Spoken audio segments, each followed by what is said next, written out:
Meus irmãos, nós vamos estudar a lição deste domingo, quando Daniel ora por um despertamento. Nós estamos começando um novo trimestre, quando fala dos princípios de Deus em tempo de crise. Um tempo muito propício é o que estamos vivendo para estudar um assunto como este. Tiago, capítulo 5, versículo 16, é o texto áureo da nossa lição, que diz: confessai as vossas culpas uns aos outros, orai uns pelos outros, para que sareis. Pois a oração feita por um justo pode muito nos seus efeitos. A verdade prática, diz o crente dedicado à oração, pode exercer influência no céu, na terra e até contra os poderes malignos. À luz desta palavra, nós vamos estudar. E quero que você preste atenção, pois fala de oração para resultados, oração para movimentos, oração para transformação. O objetivo geral é nos conscientizar sobre a necessidade de estudar a palavra de Deus e orar em busca de um despertamento proveniente de Deus nesses dias que estamos vivendo, nesses dias trabalhosos. Eu quero que você leia a sua lição com cuidado e compreenda essas verdades de um modo muito especial. Veja que Daniel, ele tinha um motivo para orar. Ele teve resposta das suas orações e teve resultado de um poderoso despertamento na nação. Então quero convidar você para caminharmos rapidamente sobre esse assunto. Daniel tinha sido levado cativo para a Babilônia e ele agora estava já de idade. Ele foi jovem e agora já estava na idade madura. E ele começou a estudar o texto sagrado de Jeremias, capítulo 29, e percebeu que a profecia de Jeremias, os 70 anos de cativeiro, estava por findar. Todavia, o ambiente que estava sendo vivido não era propício a uma libertação. O negócio estava complicado. Então ele dedica o seu coração a orar em jejum, cobrindo-se de saco e cinza, numa profunda tristeza, e orou com perseverança. Orai sem cessar. Daniel vivia uma vida consagrada a Deus. E Provérbios 15:8 diz: a oração dos retos é o seu contentamento, diz o Senhor. Então Daniel não se misturou com o paganismo. Daniel viveu no temor do Senhor. Daniel era considerado um exemplo e um modelo para os crentes de todos os tempos. E essa estatura espiritual de Daniel o capacitou para estes combates de ordem espiritual. Ele perseverou em oração e experimentou resposta das suas orações. Não há coisa melhor para quem ora do que resposta da sua oração. Quando a sua própria vida, bem como a dos seus amigos e os sábios da Babilônia estavam em perigo, ele orou por livramento e alcançou livramento. Nesse período, a Babilônia estava passando por mudanças.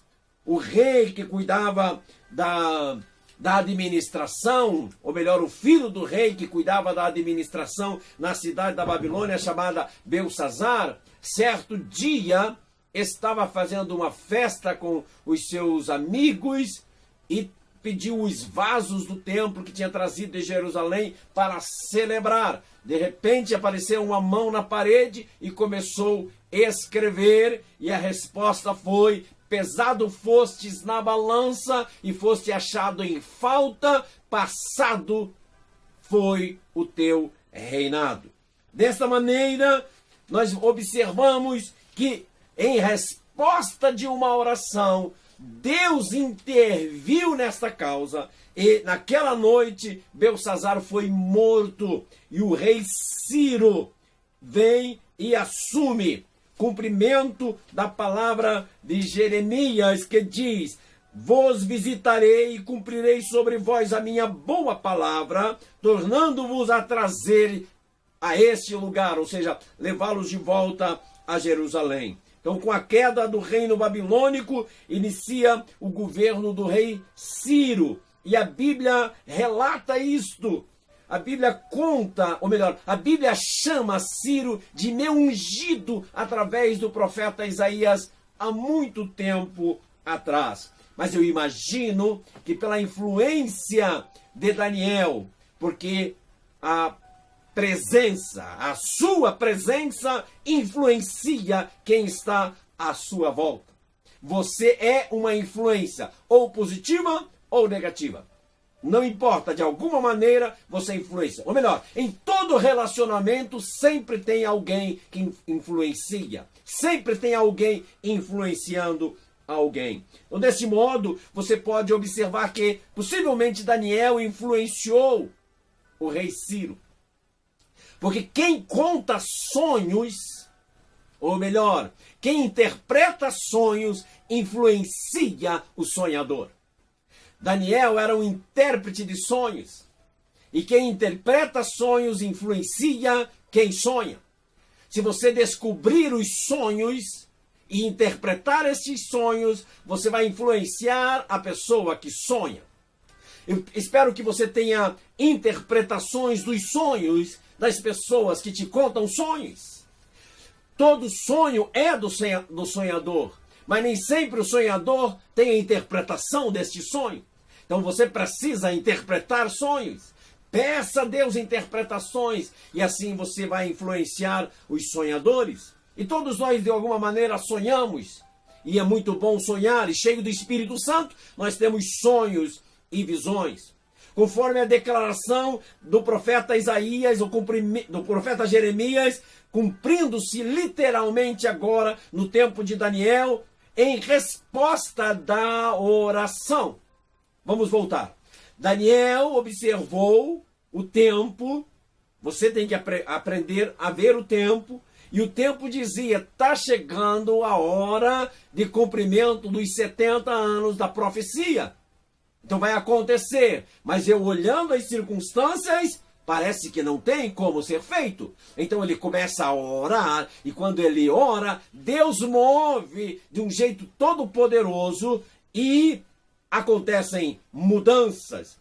E as mudanças acontecendo, você pode pegar Efésios 3:20. Deus é capaz de fazer infinitamente mais do que pedimos e infinitamente mais do que pensamos. Na autoridade do nome de Jesus, eu quero que Deus te surpreenda. E que Deus dê a você mais do que você pensa, mais do que você tem pedido.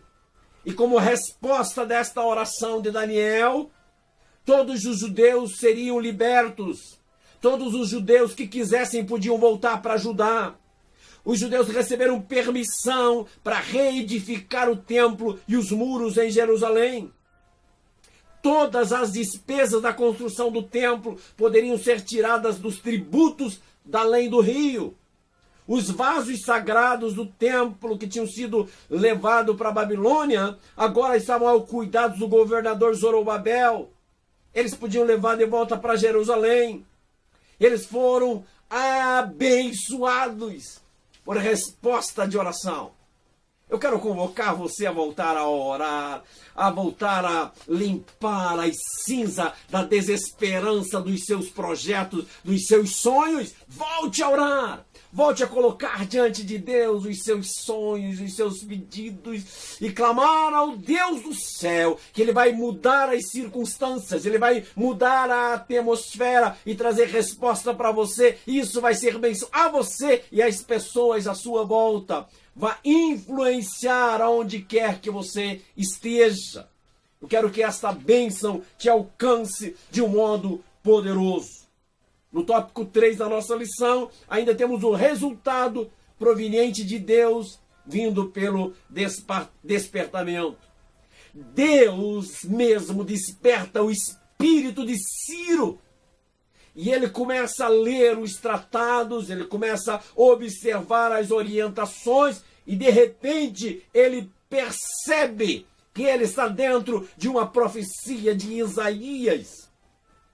E dentro desse contexto ele se mobiliza para que isso aconteça. Eu quero falar uma coisa para você sobre profecia. Você recebe uma profecia, mas se você não se mobiliza, não vai acontecer nada. Tem muita gente que recebe uma palavra profética, mas vai deitar, vai dormir, vai deitar em berço esplêndido, fica esperando acontecer, transfere para Deus responsabilidade que é sua.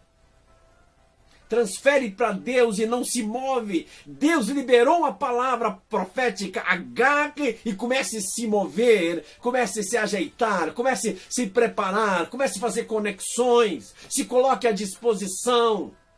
Vista a sua melhor roupa, use o seu melhor vocabulário, ajeite-se e coloque-se no lugar. E saiba, o Deus do céu vai mover pessoas. O Deus do céu vai acordar pessoas. O Deus do céu vai deixar pessoas sem dormir por sua causa. Deus vai entrar nesse movimento a seu favor. Mas se você ouve uma palavra profética e não faz nada, como é que você quer resposta para aquilo que Deus te prometeu? Você tem que se mobilizar. O rei Ciro começou a olhar os tratados e de repente ele percebe algo. E então ele começa a ver, Ciro passou a ver a Deus como Deus dos céus, o Senhor de todas as coisas. Mais uma vez eu queria dizer para você, possivelmente por influência de Daniel, o homem de Deus começou a influenciar. O homem de Deus começou a encaminhar as coisas para esse assunto. Ciro teve uma experiência com Deus e percebeu que Deus é santo. E ele pegou as coisas consagradas a Deus e liberou para Jerusalém. Ciro recebeu bênçãos espirituais. O Espírito Santo tocou o espírito do Ciro. E vou voltar como resposta de oração. Você está entendendo o que essa lição quer nos ensinar? A oração mobiliza as coisas no céu e na terra. A oração move situações e circunstâncias nos céus e na terra. Lamentavelmente, eu vejo que muitas pessoas não conseguem entender oração. E oração ultimamente tem sido apenas para dormir, para comer, para pedir. Oração tem sido apenas um protocolo em cultos ou em pequenas reuniões. Oração não tem sido um estilo de vida, um coração orante. E eu ouso dizer que muitas pessoas até oram, mas não oram corretamente. Não sabem como orar, não oram com objetivo, não sabem o que pedir, não convidam o Espírito Santo, que é o conselheiro e orientador, para fazer a conexão correta. Eu queria convocar você a reler esse texto de Daniel com outros olhos, a reler o texto de Esdras e de Neemias com outros olhos, com os olhos de quem ora, de quem quer resposta, de quem quer praticidade, oração, oração. Como é que eu vou agir nessa circunstância? Diante desse problema tão difícil que estamos passando, Senhor, como devo agir? Como devo me mover? Como devo responder a essas situações? Como devo me comportar diante de tanta palavra negativa que tenho escutado? De tanta mensagem de derrota, de ruína e de morte que todo dia está abatendo. Como que eu faço, Senhor? Ajude-me nisto. Oração é uma conversa, mas uma conversa clara, objetiva. Oração não é apenas um diálogo, uma conversa solta, sem ir a ponto nenhum. Você conhece gente que fala e nada diz? Um discurso é bonito, é longo, é rebuscado, mas se você peneirar, você não encontra substância. Muitas vezes as nossas orações têm sido assim. É por isso que Jesus pergunta para Bartimeu: o que é que você quer? Você está me clamando? Você está gritando por mim? Você está chamando por mim? O que você quer realmente, Bartimeu? Qual é o seu pedido? Oração tem que ter objetivo. E Daniel observou e foi no ponto. Começou a orar objetivamente. O céu se moveu, a terra começou a dar respostas. Tem algo dentro de você que é maior que você, que é o Espírito Santo, que ministra. Tem uma chave dentro de você que precisa ser virada para mudar de estação. Nós estamos numa temporada poderosa. Toda crise tem uma resposta poderosa. Depois da tempestade vem a bonança. Depois da crise vem a alegria. A mulher chora as dores de parto, mas quando o bebê nasce é a alegria. Estamos por dar à luz algo extraordinário de Deus. Eu sou um profeta da esperança e quero convocar você para orarmos juntos, para avançarmos em Deus poderosamente. Pai, eu oro na autoridade do nome de Jesus, juntamente com os meus irmãos. Neste tempo de crise que estamos atravessando, nesse tempo de perdas irreparáveis, muitos dos nossos amados estão indo, muitas pessoas estão sofrendo, muitas pessoas perderam emprego, muitas pessoas estão passando fome, muitas pessoas estão vivendo do resto do lixo. Muitas pessoas, Senhor, não têm aonde dormir. Muitas pessoas estão passando necessidades cruéis. Muitas pessoas estão dando cabo da sua vida pelo desespero que se encontra. Estão num beco sem saída. Mas nós temos a Ti, Senhor, a quem recorrer. Tu és a nossa esperança. Todas as nossas fontes estão em Ti, Senhor. Nós esperamos da Tua boa mão. Venha ao nosso encontro.